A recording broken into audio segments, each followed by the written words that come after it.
the pop culture field, and you will.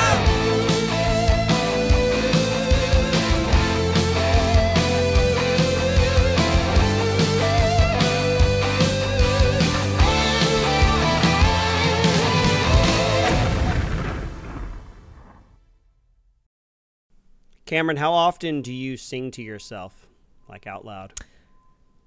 Are we talking by the day or by the week? I sing to myself often. Yeah? Probably daily. Yeah. Yeah. I would say I'm the same way. I like singing. Like, it makes you feel good to sing. I don't know how you are. You're a pretty artistic guy. You grew up an artiste. Yeah, I would consider myself kind of autistic. Yes, you are correct. Yes, I would too.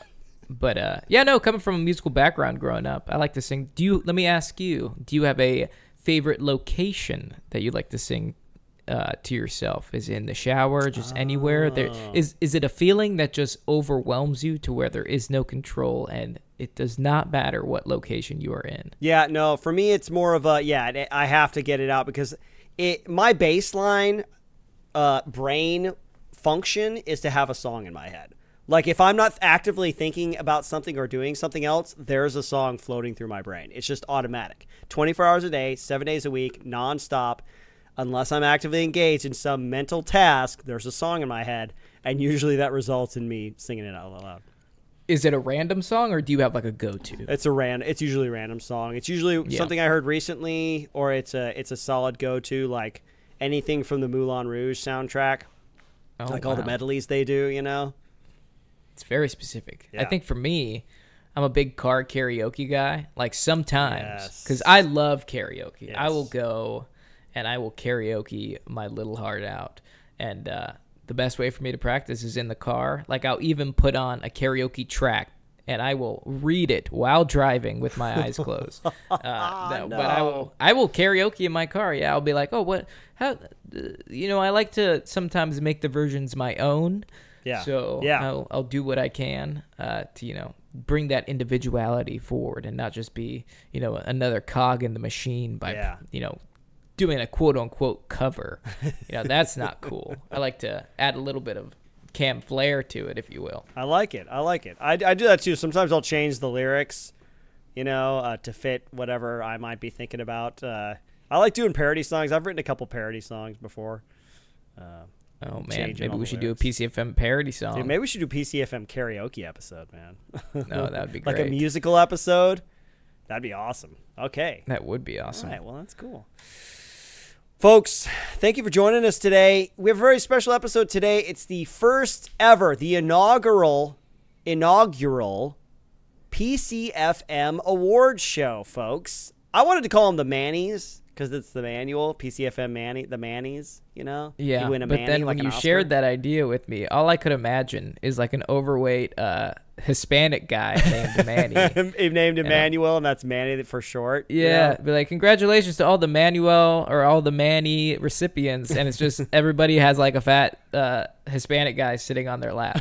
That's how I for some reason, it just popped in my mind like that. But we can call them the Mannies.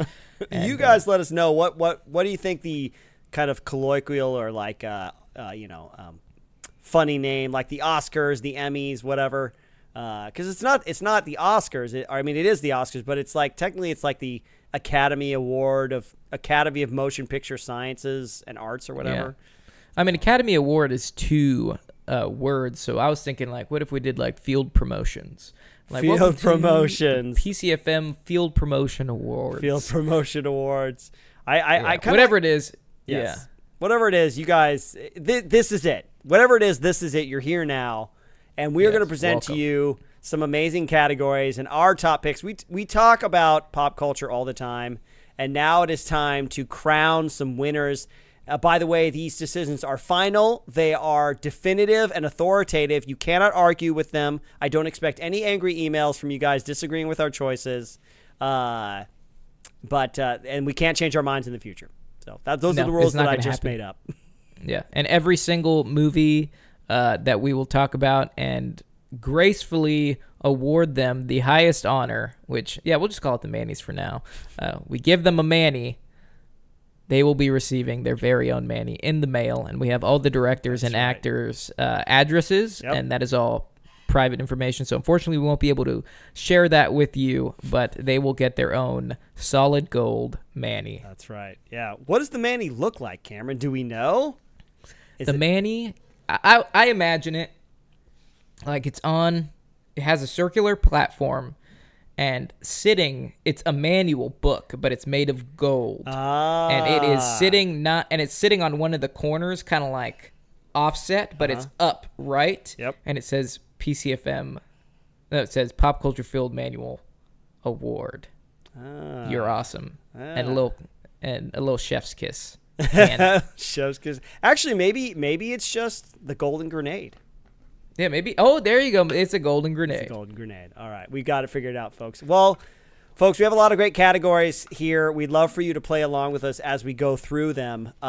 This took a lot of time and effort and research, a la half an hour before we started the episode.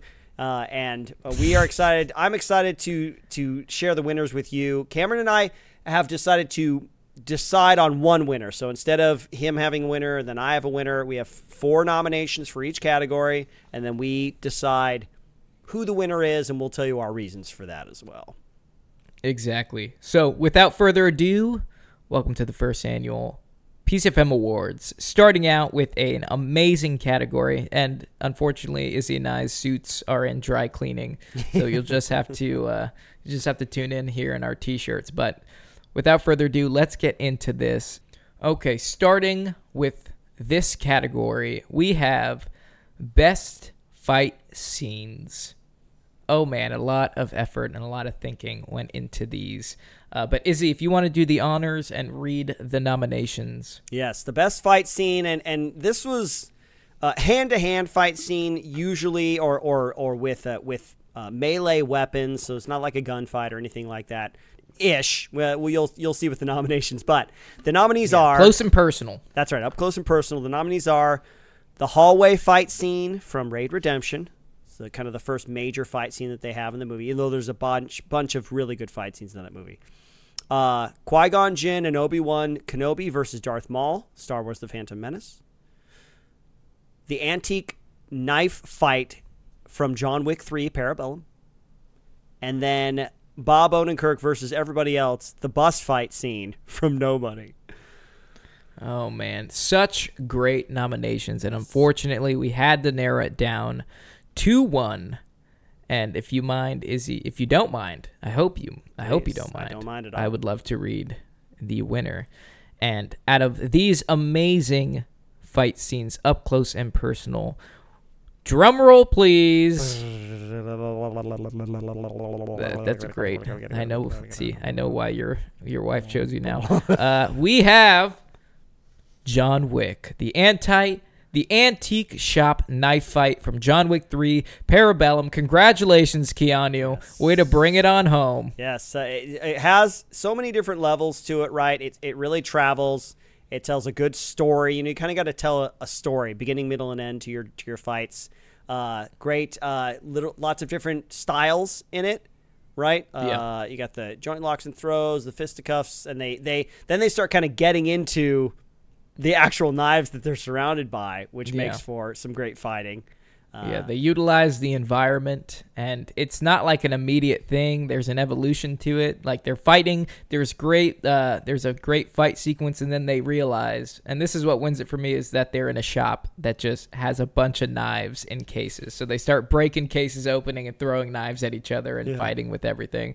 So it's just a lot of great things combined into one epic scene. So that is why we feel it deserves to be the winner of the best fight scene category. Dishonorable mention, the Liu Kang and Shao Kahn fight from Mortal Kombat Annihilation when they turn into badly animated CGI dragons. Oh, that's terrible. Let's never speak of it again. The next category is best stunt / stunt sequence. So it's either a single stunt or a whole sequence in which the stunt person or actor is throwing themselves to and fro or holding on for dear life to something.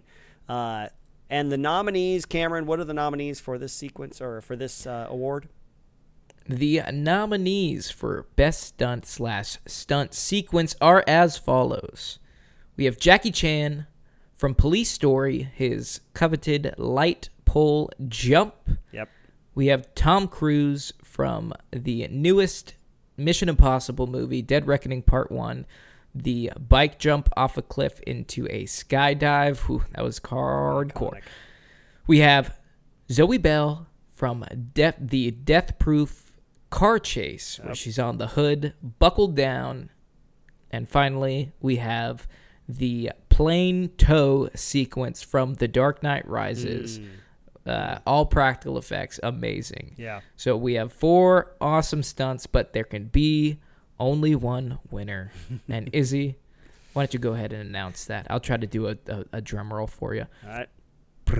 And the golden grenade goes to Zoe Bell from Death Proof, the car chase scene. Amazing. Zoe Bell is actually, if you don't know, she was the stunt double for and the fight double for Uma Thurman's character, the bride, in the Kill Bill series. That was like her big breakout part. There's a great documentary called Double Dare, which kind of chronicles her journey as a stunt woman through the industry, even from her days back in New Zealand doing Xena Warrior Princess to she finally books the role in Kill Bill. But in Death Proof, she's actually on the front of the car as they're speeding down the road. And it's great because once they get in trouble, Kurt Russell comes after him. He starts hitting their car, and she's getting bumped around to and fro. You can see it's Zoe Bell. It's not, she is the stunt person, so she does her own stunts. So hats off to you, Zoe. Yeah, and it's, another reason why she is the winner of the Golden Grenade is Golden Grenade up for debate right now, but we'll stick with Golden Grenade. I'm still imagining a Golden Manual, but I like the Golden Grenade. Golden Manual works too. It sticks. But, you don't see a lot of females nowadays doing their own stunts, and not only their own stunts, but a extremely dangerous stunt as this. So hats off to Zoe Bell. Well-deserved winner of Best Stunt and Stunt Sequence. Moving on right along to our next category. We have Best On-Screen Death. So much death. So much death. So many death. people to choose from who have died. But we have some great nominees here for you. I think you will agree all of these deserve special mention out of the slew of deaths. Love the celebration of death that we're doing right now. The first one is Sean Bean as Boromir, Lord of the Rings, Fellowship of the Ring.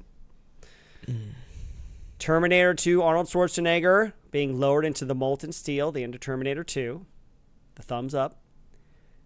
Bing Bong from Inside Out, imaginary character, always a tearjerker. And then Leon blowing himself up along with Gary Oldman with his vest full of grenades in The Professional, Leon the Professional. Okay, all great nominations, but there can be only one. So, Izzy, please provide me a solid drum roll. Tappa, tappa, tappa, tappa, tappa, tappa, tappa, tappa, tappa. Slow drum roll, I like tappa, it. Tappa, tappa, And the winner for Best On-Screen Death, we have Sean Bean as Boromir from Lord of the Rings, The Fellowship of the Ring. One of the most iconic death scenes. I still think about it when I close my eyes. It keeps me up at night. Why, Boromir? Why did you have to go?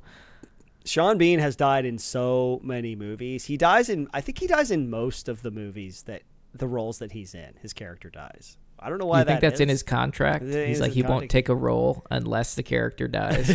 Could be. That's what keeps him so endeared to the public sphere, because people feel sorry for him because he's died so much. Yeah. But well-deserved, Boromir, your legend will live on, and your father is kind of a whiny bitch. But anyways, moving right along, well-deserved Sean Bean. We have another great category here. And Izzy, why don't you go ahead and take this one? Next category is Best Battle Scene of all of the major battle scenes. This is a major engagement. This is a lot of people, at least 100 people involved in each of these. All right, it's not a fight sequence like with a couple of people. This is a battle scene, and the nominees are the Battle of Pelennor Fields from Lord of the Rings, Return of the King, the D-Day invasion from Saving Private Ryan, the battle for Earth and all of existence, Avengers Endgame. That's the end battle sequence. And then the Battle of Mogadishu in Black Hawk Down, which is basically the entire plot of Black Hawk Down. Yeah, the entire movie is one battle. Yeah, amazing nominations. This one was really hard to pick just because they were all the climax of the movie, except for Black Hawk Down, because the entire movie is a climax. It never comes down. But, you know, it was hard to pick. It was hard to narrow it down. But you're going to hear this a lot. There can be only one. So, Izzy, I'm going to give you a drum roll, and you are going to let us know who is the winner of Best Battle Scene. Are you ready? All right, let's do it. It's like a train on a track. And the Golden Manny goes to Avengers Endgame, the battle for all of existence. This was a tough choice, huh? It's a tough one. I think the reason I wanted to give this one to it is because a battle like this, the emotional impact of a battle like this can only happen once in a generation, because it took us 10 years to build up the MCU and the big bad of Thanos. And they lose the first engagement with him, right? The ultimate battle in the first one, they actually lose. And so this is to actually get everything back. And because he's not just going to make half the universe disappear, he's going to make all of it disappear. So start fresh. So yeah, and you got all the characters are there that you can possibly fathom, except for Black Widow. She died. But anyway, yeah. That's good. Yeah. So good. I don't think we'll ever see its like again. I will be very surprised if the MCU ever comes back and reaches this level of drama and engagement, ever again. So well deserved. Well-deserved winner. Congrats to Avengers Endgame. We have your address. We will send you the golden grenade.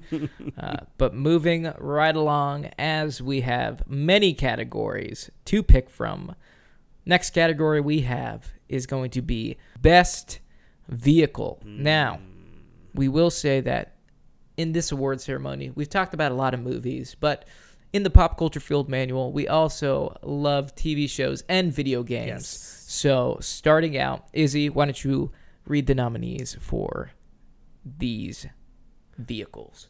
Best Vehicle nominees are, from the Mass Effect series, the Normandy, which is the giant ship that everybody flies around on. It's the command ship where Shepard gets to. It's where a lot of the story happens. It's their home basically when they fly around and save the universe. Mass Effect, the Normandy from Mass Effect.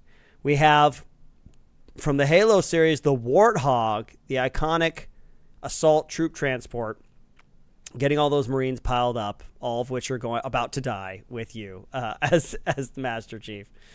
So much fun. We have, from the Doctor Who television series, the TARDIS. It's bigger on the inside, the little blue police box, but has traveled through all of time and space with Doctor Who and his companions. And then we have, finally, from the Star Wars series, the Millennium Falcon. I think it's the vehicle that every young teenage person wants. Yes, I heard it made the smugglers run in less than 12 parsecs. This is true. Less than 12 parsnips. Parsnips? Yeah, parsnips. I feel like that's like a mustache trimming is called a parsnip. A parsnip, a partial snip. Partial snip. But yes, many amazing nominees. And Izzy, give me a whatever role you're feeling like. What are you feeling like? A generic iPhone ringtone. Sorry, I thought my phone alarm was going off. Good. It's that good, folks. And the winner of Best Vehicle is the Millennium Falcon. Yes, this one was almost a no-brainer. These were all great categories, but just like Izzy said, every teenage boy wanted the opportunity, and girl, who knows? We don't discriminate. Ladies like their Millennium Wanted Falcons. to fly in the Millennium Falcon at one point in time. It is one of the most iconic vehicles and ships in the universe, Yes. and it is a well-deserved winner of the Golden Grenade for Best Vehicle. Congratulations, Han Solo. We have your address. We will be sending you the Golden Grenade via FedEx or via SpaceX. Yeah, How about that? via SpaceX. I love it. I love it, man. That's awesome. All right. Our next category is the best comeback. Now, this one requires a little bit of explanation. We don't mean the best comeback line. Your mom. Yeah, which that is the best comeback line ever. We will have a best one-liner category coming up later on in the show. But the best comeback is when a character is kicked down, they are defeated somehow, and then through the course of maybe a moment or over the course of the film, they build themselves back up. Maybe there might be a training montage involved or something, but they eventually come back to win the day or to face the bad guy after a long hiatus and a retraining montage, probably. Yeah. It's got to have a montage. Yep. Even Rocky had a montage. That's right. We love our montages. You guys know. So the nominees for Best Comeback are Frank Castle from the Punisher series. The kind of core of his characters that he was an undercover agent, FBI agent, or police agent. The mob finds out about his true identity. They come and they basically murder his whole family. And in the first movie with Thomas Jane, they kind of like just shoot him in the heart. They shoot him in the chest, and he's dead. And then some voodoo dude in Florida finds him and nurses him back. No, he's to in hell. Puerto Rico. Puerto Rico. There you go. Okay, say Puerto Rico. Puerto Rico. He finds him. So yeah, Gives him purpose. Yep, that's right. And he becomes the Punisher. Next nomination, we have Neo in The Matrix. This is actually a moment in time when he truly becomes the one because he's almost out. Agent Smith shoots him in the chest a bunch of times. They think he's dead. All hope is lost. And then, bam, he resurrects like Jesus and becomes the one. Like Jesus. And then we have also Batman. We have Bruce Wayne in The Dark Knight Rises. He gets his back broken by Bane and thrown into the bottomless pit prison. Out in Kathmandu somewhere. And then he spends months rehabilitating himself and working his way back up. And then he finally has to make the leap of faith to get out of the prison. And then this one, you tell which one of us nominated this one because Cameron probably has no idea what I'm talking about. But it's the entire team from Final Fantasy VI. It was Final Fantasy 3 when it came out for Super Nintendo long back in the day, but this is Terra and Cecil, Locke, our ninja friend, the whole team. Basically, halfway through the game in Final Fantasy, the bad guy basically wins. He breaks the world, and it becomes like everything is destroyed. Nations are brought down to nothing, and then one of the characters, Celis, wakes up months later. And everything's different. And so she has to go and reassemble the team. So the last half of the game is actually you getting everybody back and the world being completely different. And then you finally defeat the big bad. But it's an epic comeback that takes place over the entire course of the last half of the game. Yeah, I really just want to put that in there because I'm a big Final Fantasy nerd. Thank you for that long-winded explanation. I bet you can guess who doesn't win. Since this is a mutual award show. Had to be agreed upon. Cameron, take it away. All right. So the winner of the best comeback is your mother. No, just kidding. It works Sorry, every time. I just had to do that. It never gets old. It never gets old. But no, the true winner of the best comeback is Batman from The Dark Knight Rises. Yes. An absolute amazing show of resilience as well as dedication to selfless service. Mm-hmm. Thank you for your service, Batman. Without you, we would be blown up by Bane. So just an amazing comeback, and it's not just a comeback because, you have a lot of iconic characters that get kicked when they're down, and they have a team that helps them get back together, and they get good weapons, they get good everything. Yeah. He comes back in literally a pit of nothing. Yes. And has to come back from a pit of nothing. So, clear winner in my book here, Batman Dark Knight Rises. I love it. Love it. Love it. Love it. Love it or leave it, but there can be only one. Okay, so moving right along, next category, we have Best One-Liner. Yes. It's the one that will stick with you for the rest of your life. The one that the movie or show or game will be known by. Cam, what are the nominations? The nominations for Best One-Liner. The lines that you say at parties, at bars, at social gatherings. The ones that sometimes people don't understand, but if you do, you instantly become friends. These are the nominees for Best One-Liners. I'll be back. The Terminator. Yes. Needs no explanation. Bravo 6, going dark. That's my terrible British accent. It's perfect. It's perfect. Yep. Captain Price from Call of Duty franchise. Yep. Get away from her, you bitch! Ripley from Aliens. I like a really raspy Ripley. Yeah, sorry. I had an air bubble in my throat. And finally, if you want him, come and claim him. Erwin, Lord of the Rings. Great line. Yeah. Great lines. Yeah. Good nominees. We all know that, Nazgul do not know how to swim. But amazing nominations.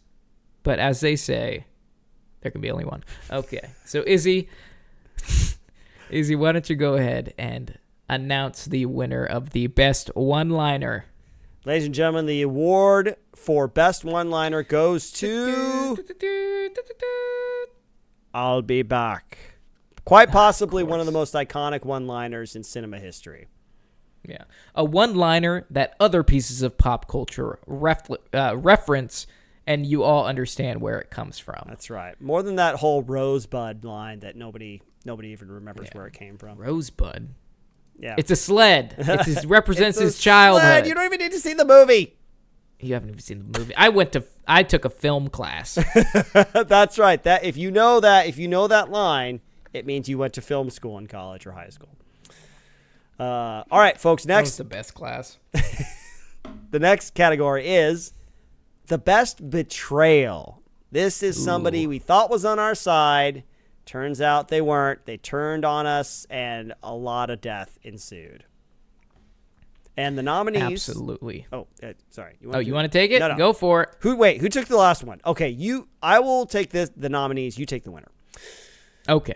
We want to keep it even here. Even Steven. Yeah. All right, ladies and gentlemen, the nominees for Best Betrayal are General Shepard from Modern Warfare 2. Oh. Ooh. General Shepard. They tried to I would say take a bow, gentlemen, but you would probably get shot. That's right, because General Shepard will be right there to shoot you in the back. Speaking of backstabbing, Ephialtes from 300. This is the hunchback guy who he wants to be a 300 dude. He wants to be a Spartan, but he's hunched over and ugly, and they don't allow ugly people in the Spartans. So they kick him out, and he betrays them all and tells the back route to get behind the gates of fire to kill the Spartans to Xerxes. Next, Anakin Skywalker from Star Wars. He kills the younglings. He turns to the dark side. He betrays the Jedi Order, and he kills a lot of people. He just kills a lot. He cuts off Mace Windu's hand, like a just a jerk, because he's all about, oh man, I gotta save Padme. You didn't save her anyway, did you? You did. Last one is Shane from The Walking Dead. This is John Berthal's character. He turns his back on everybody, and he ends up becoming a zombie too. I remember the episode where him and Sheriff Grimes get into the knife fight, and then he waits and he gets back up, and then he has to kill him again. Rick! Yeah. Kind of a double betrayal there. You think Rick's dead, and not that much time goes by, and you impregnate his wife. Oh, yeah. Betrayal number one. Yep. Betrayal number two, you end up wanting to kill Rick. So, in my book, that's a double betrayal. But, we have a saying here at PCFM, there can be only one. So, we are going to announce the winner of Best Betrayal, and I think we have a clear winner here. One of the most hated individuals in all the video game universe, General Shepard from Modern Warfare 2. Yes. Why don't you go ahead and go into hiding? Because you are never going to be trusted, even in video game remakes where you are trying to be a protagonist. Yes. Nobody likes you. Kill yourself. That's right. Don't trust General Shepard, no matter who's voiced him. Yeah. All right. So we got a few more for you folks, and by a few more, we have a good chunk left for you. More. So I we hope a lot more. Hope you better strap in. All right, you ain't going nowhere. Right in. You're gonna be late to work today. Yeah, you are, because you're gonna stay in your car and you're gonna listen to what we have to say. But moving right along, we have best self-sacrifice, and this one is the wrong category, but that's okay. I wasn't gonna say anything. We can go out of order as long as we get back to it. Oh, it's fine. Sorry, I'm dyslexic, but let's just go with best self-sacrifice. We're gonna bounce around a little bit, because that's what we like to do. I'm with that's you. Just like a grenade. We're gonna bounce around and then explode. Yeah. Okay. So going right along, best self-sacrifice. We have a double nomination here. The first one. The first double nomination. And that is Boromir from Lord of the Rings. Best self-sacrifice. So much. Such a well-written character, you know? Yeah. He's multi-dynamic. He's well missed, and I've lost sleep, as I said. So Boromir, Lord of the Rings. We have Yondu from Guardians of the Galaxy. He may have been your we have father, Tony but he Stark. wasn't your daddy. Yes. Avengers Endgame. that was a tearjerker. And finally, the biggest tearjerker of them all, the Iron Giant from self-titled film Iron Giant. That was actually kind of before Vin Diesel. That was like on his way to getting huge. Because I think he had done an independent film and it produced and started his own independent film. And then somebody saw that, the director saw that, and then he's like, "Oh, this guy's voice, we could do it for you. You could have him say unintelligible things." Yeah, we make him just go. Those are the nominees, folks. Now it's time to pick a winner, and there can be, as they say, only one. One. The winner for best self-sacrifice is Tony Stark from Avengers Endgame. Man went from completely selfish over the course of 12 years, to completely self-sacrificing for the entire galaxy. I don't know how. He gave his life. I don't know how you could get much more self-sacrificing than that. Yeah, he was doing good. You know, he's accepted the fate of the universe. Half the population is gone, but he has his family, and that's all he needs. But he gives it all up to save the world. Thank you, Tony. You know, there was actually an extra scene, a cutout scene, where, you know, when Thanos snapped, he kind of went into the Soul Stone dimension, and he saw the little, like, young Gamora, you know? And she's like, what did it cost? He said, everything. Well, there was actually a moment that they filmed with Tony Stark and his grown-up daughter where she sees him, you know, he gets to see her all grown up. And that happens in between the snap and then the time you see him again. But they cut it out, which I think was appropriate. It would have kind of broken up the pacing of the film. But you can see it online. You can see it online somewhere. Just Google it. But, yes, that is best self-sacrifice. Moving right along to best character redemption arc. And Izzy, why don't you go ahead and read the nominees for this category? This is all these are tearjerkers. Like, if you didn't cry when these character arcs occurred, then you just don't have a soul. So, you know, that's just how it is. Best character redemption arcs. The nominees are Theon Greyjoy from Game of Thrones. He had a hard life. He got his wing cut off. And I guess you can say his life will no longer be that hard. His life will never be hard again. He had everything stripped from him by the evil bastard of Bolton. And then he finally comes back. He saves Sansa's life. And then he defends to the death little Crippy boy Stark. And at the tree of whatever dies. He says, "You're a good man, Theon," and he finally gets his redemption. Next is Severus Snape from Harry Potter.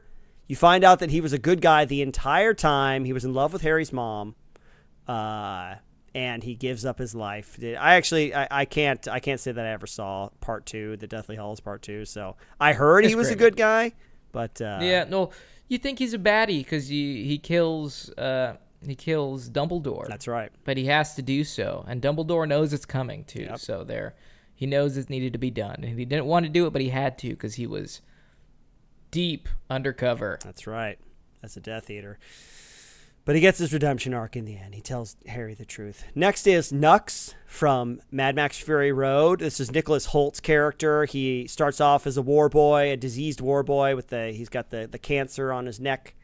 And then he wants to glorify himself, and he messes up so many times, and then he finally just gives up and decides to become a good guy and sacrifices himself at the very end to block the passage so that Mad Max and his friends could get away. Last, but certainly not least, and certainly not the first time you've heard this name, you know it's coming, folks. You know what's happening. Boromir from Lord of the Rings. Triple nomination. Triple nomination. Oh, Boromir he's such a good, just a well-written character. He falls hard, but then he rises to the occasion to redeem himself. Yeah, so that's our final nominee. Cameron, who is the winner of the coveted Manny Award for Best Character Redemption Arc? The coveted Manny and the recipient of the amazing golden grenade is Boromir. Boromir and Boromir again. Boromir all the time. Yeah, it's, when you call someone a Boromir, it's almost an insult. But when you also, on the backhand of that, I would be okay being called a Boromir because I know that I did the right thing in the end. Yeah. Such a well-written character. Yeah. There's a reason he's on there's a reason he's listed many a time. 3, in fact, on this list. That's right. And he is well-deserved for his, is it second win? I think he's won. Yeah, I think he won it towards the top. So okay, so congratulations for 2 best on-screen death. Yeah, congratulations for 2 golden grenades, Sean Penn. We have your address. We will be sending it to you. Sean Bean, not Sean Penn. Oh, I'm sorry, Sean Bean. That's Sean Penn. Why am I saying Sean Penn? Sean Bean? Yep, beans in the can. Sean Beans in the can. That's how I have to remember his name. But congratulations, Boromir. You are amazing. And with that, moving right along to our next category, Best Sidekick. Best Sidekick, folks. You wouldn't be able to get it done. The main character wouldn't be able to get it done without their right-hand man or woman.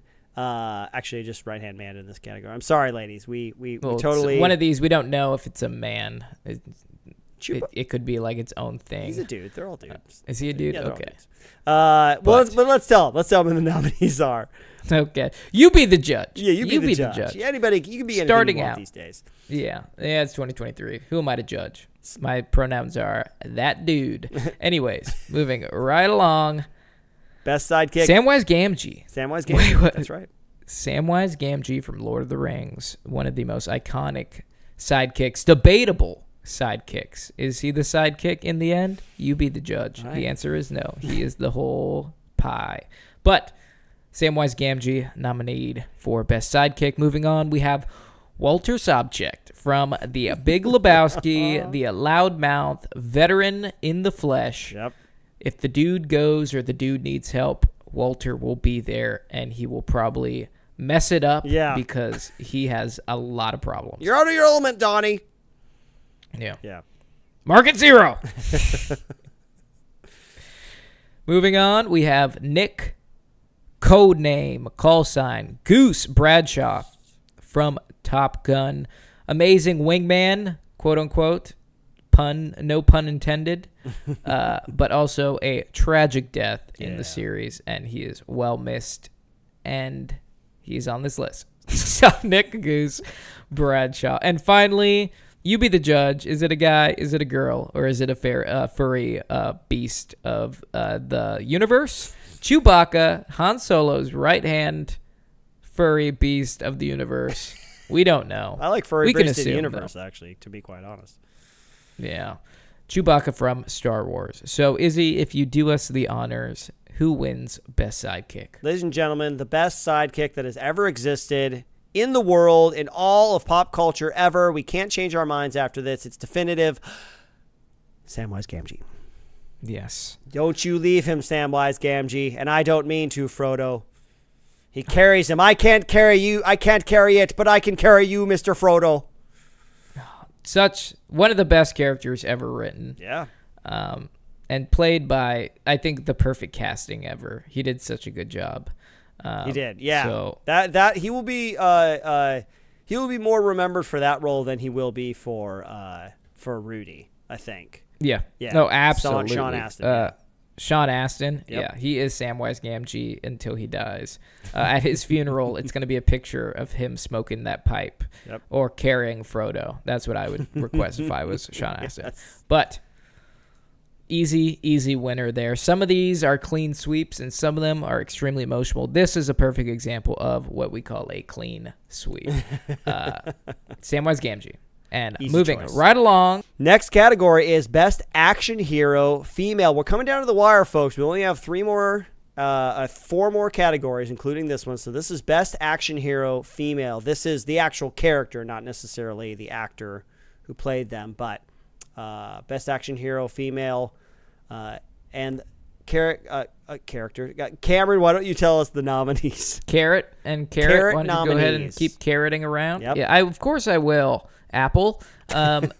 Our first nomination for Best Action Hero Female type is Sarah Connor from Terminator 2, Badass Lady. We have Ellen Ripley from Aliens. Yes. Had to get it in there. Had to get an Aliens Had to reference. get it at in least there for one in Izzy. there.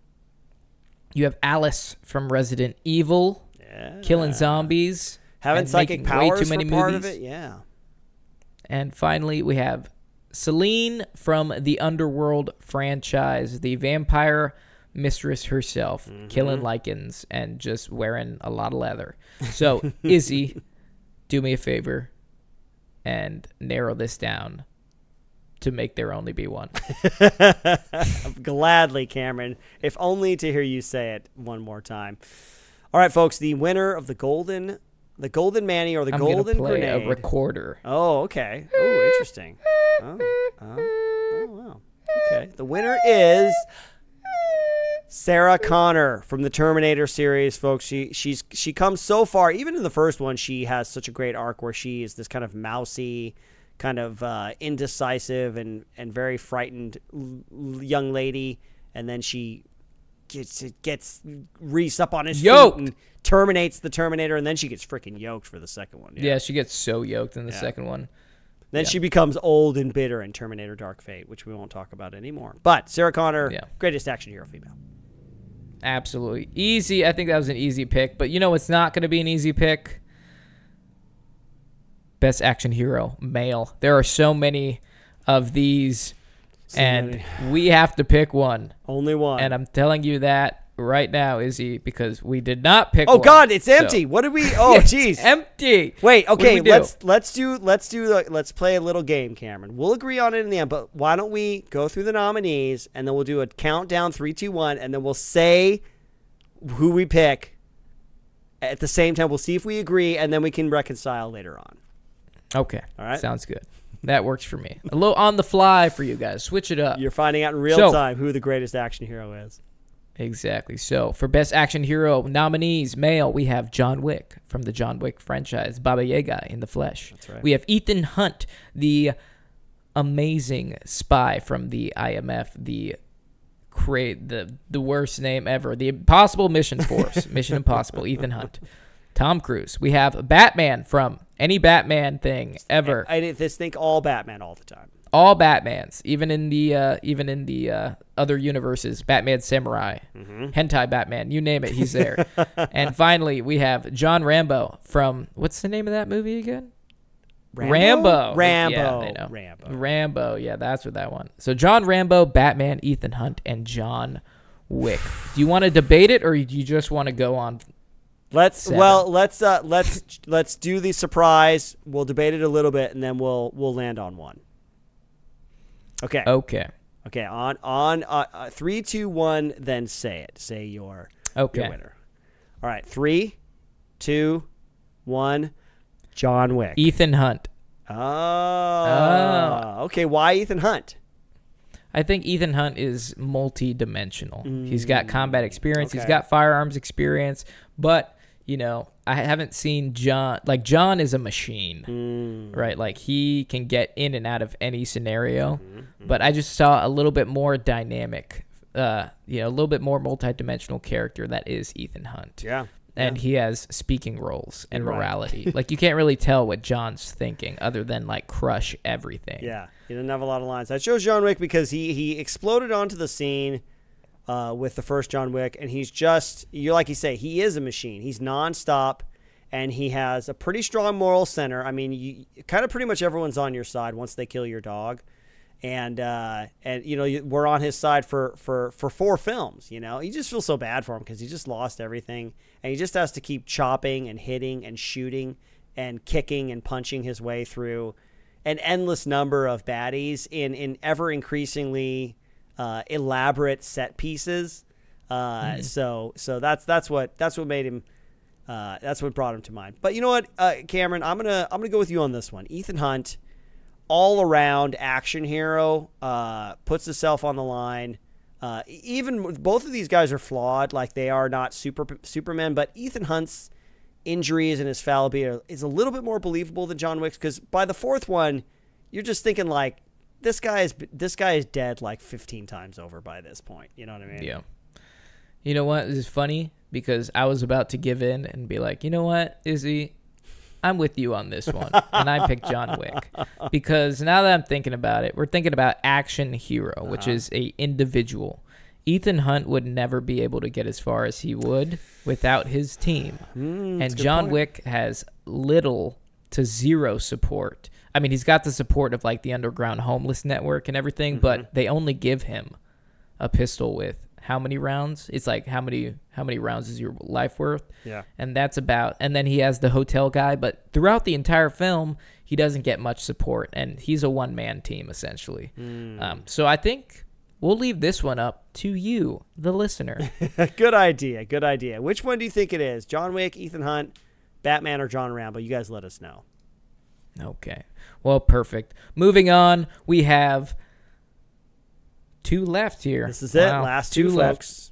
I know. It's been an amazing award show so far, and all good things have to come to an end soon. So let's knock these 2 out, because in good old PCFM fashion, we have a game to play as well. So let's get these ones done. Too. We have a question. We have a question. We have a lot to go. So let's knock this out, Izzy. Best war film nominees.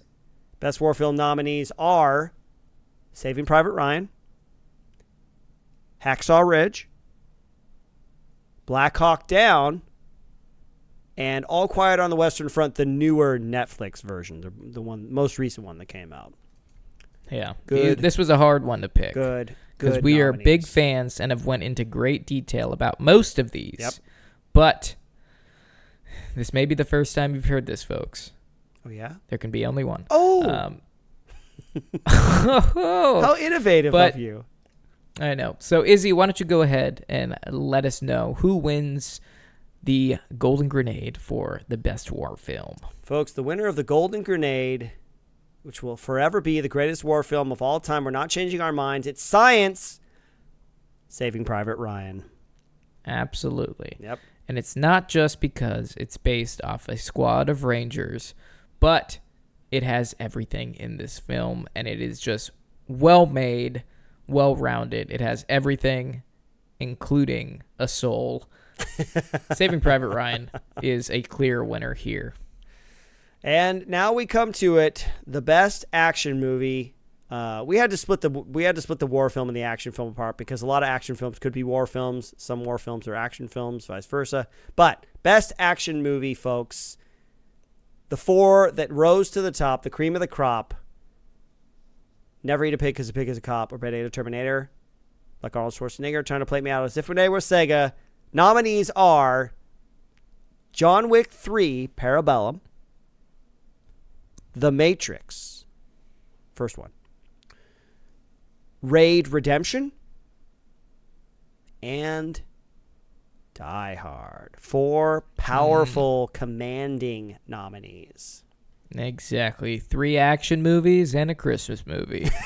So, yes. The winner of the PCFM coveted Golden Grenade is going to go to Raid Redemption. Not as popular, not as big as the rest, but groundbreaking in the sense of an action movie. Nonstop action, amazing fight sequences, and our first international film. That's right. If you haven't seen Raid Redemption, go ahead and check it out. It is so much fun to watch, and it'll just leave your jaw on the floor with just how amazing those fight sequences are. Yep. Good one. Obviously, John Wick 3, Matrix, Die Hard, great action movies in their own right. I think the Raid Redemption for me clinched it because it was, like you say, it's so innovative. When I saw it, it was one of those action movies that when it comes out onto the scene, it changes the game a little bit for the category that it's in. You know what I mean? Like, I don't know if John Wick 3 would be what it was without movies like The Raid Redemption. You know what I mean? Absolutely. And it's funny because John Wick franchises features actors that were in Raid Redemption. Yeah, so, that's right. I mean, that is correct.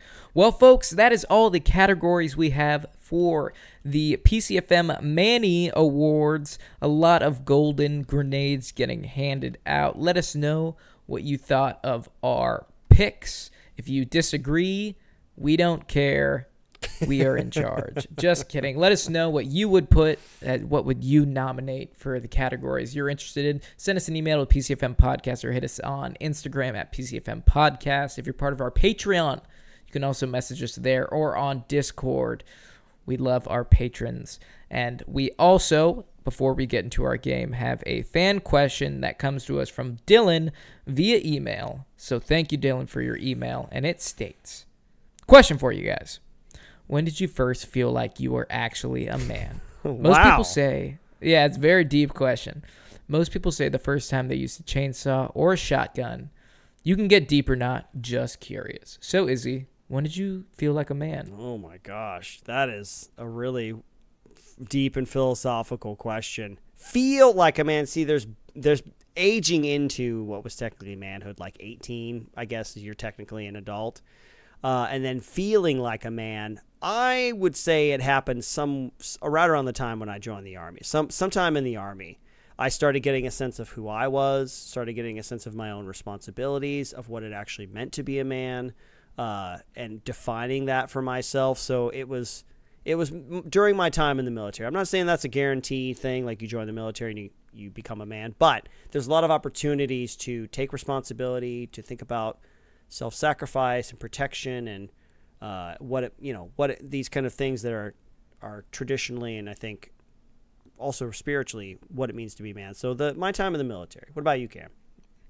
For me, it was probably the first time I looked down and I saw this average-sized hog hanging between my legs. No, that's my joke answer. But no, very similar answer because, growing up, I was in a pretty female-dominated household. Mm-hmm. So, it was really hard to, feel like a manly man, especially, if you want to get deep, my dad was a hairstylist and a musician. He really didn't do manly man stuff make his own jerky or chop wood outside shirtless. But, I mean, it all depends on, I guess, what you categorize as a man, or what a man should do. And just like you said, it all boils down to our idea that we've manifested of what a man should be. He should be tough. He should, be a protector. He should be a provider.